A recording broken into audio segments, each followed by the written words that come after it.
Can you love and hate someone at the same time? Today's true story is about a terrifying American man. People became so horrified of him that they had to take him to a mental asylum. And Hollywood even made films about him. His mother used to say, "My son Ed, all the corruption of the world has been caused by women. Always stay away from them. They will test you in the worst possible ways." After hearing such lessons from his religious mother, Ed Gein would look at his father. A drunkard, careless, and lost in worldly pleasures. Whenever Ed Gein went outside to meet people, they avoided him. Society ignored him. The broken family environment turned him into a man of loneliness. And in that solitude, the devil seemed to take over his mind. When he grew older and became a farmer, he began doing something unusual on his farm. The villagers had no idea what was really happening at his farmhouse. They only said, "Ed Gein is such a hardworking man. He never fights with anyone, just a quiet person who minds his own business." But what happened later that made people throw stones at his grave in anger? In the year 1950, in the small town of Wisconsin, graves began to open.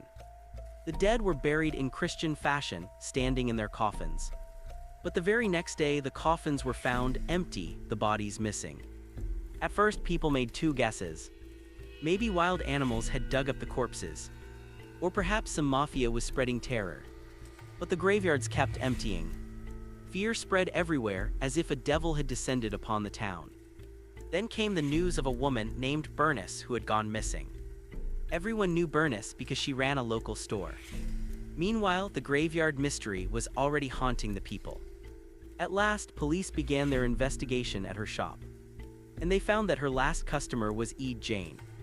This clue was enough to make Ed a suspect, so the police went to his farm. But what awaited them inside was a horrific scene.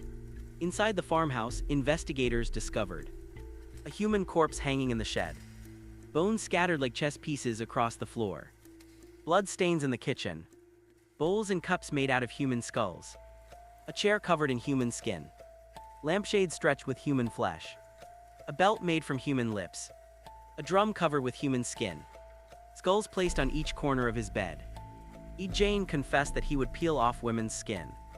He wore their human masks and stood before the mirror for hours. Imagine when you put on such a mask, you no longer see yourself, but the dead person staring back at you. According to experts, Ed Gein suffered from schizophrenia and necrophilia.